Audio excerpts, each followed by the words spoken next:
the expectations we have here at Georgia for our student athletes. Certainly we haven't met some of those requirements, and we want our student athletes to meet those, and we take those things very seriously. The standards that have been created here for a long time, that doesn't change, and we want our players to live up to those. And the mistakes they make, we treat them like we do our kids. We discipline them. We try to prevent them. We try to educate them. We try to do all we can to help our student athletes in a positive way. And it's been a tough go with the death of Chandler and Devin. As you guys know, it's a tragic accident. And our players have been through a lot. When you talk about the help and the mental health that some of our guys have needed since the accident, it's been a really tough go of it for them. I feel like our players are starting to be able to acknowledge and they understand that when you make mistakes, that decisions that are costly can cost you your life. And that's not to be taken lightly. And I think our guys understand that and continue to educate them, and we'll continue to do all we can as a university to make sure they behave and do that in a proper way. But I am very strongly in belief that we have a great group of young men on our football team. We have a great culture on our football team. We had our highest GPA we've ever had in the fall. We've got the most kids doing a lot of the community outreach that is really positive. So there's a lot of good there that comes out of our kids that probably doesn't get noticed as well, especially with the things that have happened here recently. A couple statements about spring practice, and then I'll open this up for questions. But we got several guys that are out for spring. We always talk about this at the beginning. Dan Jackson's still out. Marvin Jones had shoulder surgery. Josh Miller came in with a shoulder surgery. Andrew Paul is still out with an ACL. And Jalen Walker is out with a shoulder surgery. So we've got five guys that are out for the spring, probably less than we've had in recent years. And I'm looking forward to a lot of competition and battles across the line in terms of positions. We got a lot of positions up for grabs. So with that, I'll open it up for questions. If you have a question, raise your hand. We'll get the floor mic to you. Hi, Kirby. As you mentioned, after the recent arrests for racing, what have you done from your position to try to send a message, about racing and speeding to kind of reinforce that, which I assume you've been talked about for months and years?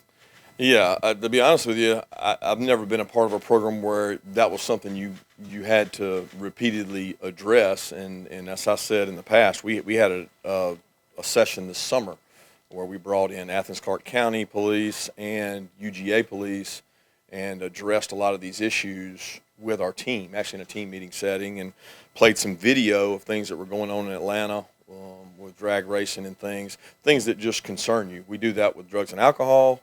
We do that with domestic violence. We try to have education programs, but education is not enough. You have to do a great job of making sure your players understand the risks and dangers that are out there with vehicles, especially nowadays that go really fast. You've got to be extremely careful, and we try to educate and make sure our players understand those risks. But and the ongoing part of that is to continue to educate them and let them know. And that's a programming piece for us. We do in the fall and then we do in the spring. The two times where we're really down from football, we spend a lot of time educating our players of the dangers they can get into, and that's one that we'll continue to do, and we treat it very seriously.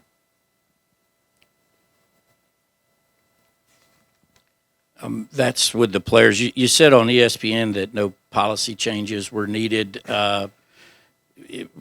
in the wake of the crash. I'm curious as to what the actual policy is regarding the access to vehicles, and how would someone know that? How is it communicated within football that you can have this car or not? Well, first thing I want to clarify is it's no policy or lack thereof policy caused this accident. Policies are constantly under review and trying to find things that can do better, but no policy or lack thereof, and we found no reason to change anything we have. Our workers in our department have a ability to drive a vehicle or not drive a vehicle that's rented, and those student workers and the two young ladies have permission to drive those vehicles, and they were driving them when they should not have been driving them, and that policy was broken. And it's to be understood that you cannot take a vehicle when you're not doing your duties, and they were not participating in their duties at that time.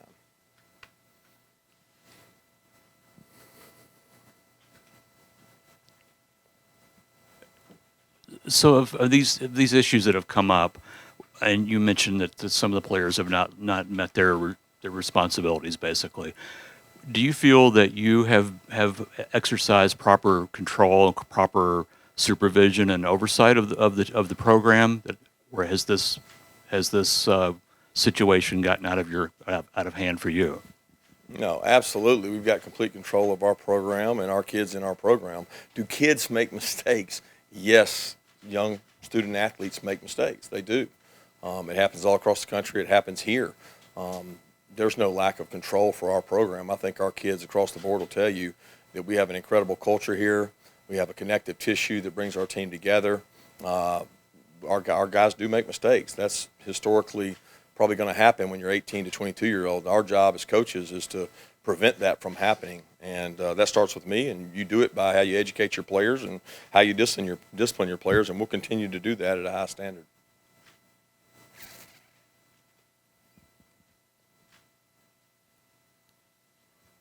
You mentioned education just with street racing, that this is new. You haven't really come across this in your coaching career. Outside of education, recognizing that Jalen had shown previous incidences of street racing, a pattern potentially, other players have conducted street racing. What more can you do outside education? And you mentioned some repercussions, yet what penalties have these players faced, and have you looked to change some of that? First, that's a really big question, a really broad-based question. So anytime we have discipline with our players when it comes to law enforcement, we discipline our players. That's very commonplace. In the case of Jalen, he's not on our team currently, so that's a hard question to answer when you talk about the discipline that's in place for what just occurred. And really, that's an ongoing investigation in which he hasn't been tried for. Very similarly with Jamon, with Pop, he still has a day in court for those charges that are still charges right now. He has to handle those in court. Will they be disciplined? Pop, absolutely, he will be disciplined. Do I have to define what that discipline is right now? No, I don't have to define what that discipline is, but I can assure you that the education piece is there and the discipline's there. Our team is a very disciplined team.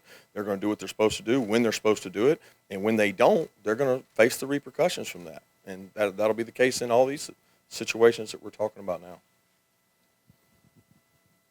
I do think it's a piece that needs to be educated and talked about further, and I'm very proud of the fact that we brought in speakers and to educate our players of what's going on across the country at a time in the summer when that was kind of imminent, and we were seeing it across Atlanta. There were some things going on. I think they see those same things, and a lot of times they want to mimic those. They see those events and drag racing and street racing, and you always want to monitor that. As far as monitoring speeding, that's a little more difficult because that doesn't come directly. I don't know when our kids get a speeding ticket. I have no way of knowing. I know when our kids get arrested, but I don't have a way of policing speeding unless I'm aware of it.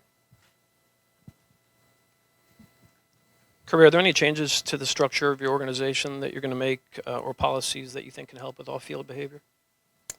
I don't think, again, it's following the protocol that we have in terms of discipline and structure. I don't think we have any kind of problem with that. I mean, we've had players that have faced suspensions. We lost a player last year, mid-year, that was disciplined and kicked off the team. We've lost players in the past for behavioral issues. That will continue to stand up and stand tried and true. I think it's important that if you're going to play at the University of Georgia, you represent the University of Georgia the right way.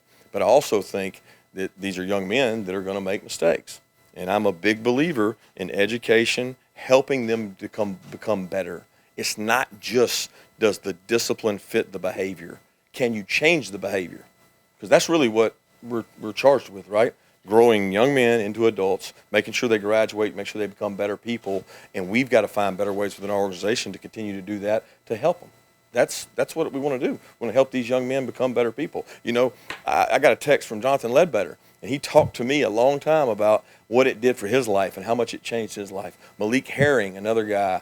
I mean, when you see the positive effect of guys growing from mistakes they made, those are things you want to try to help them with.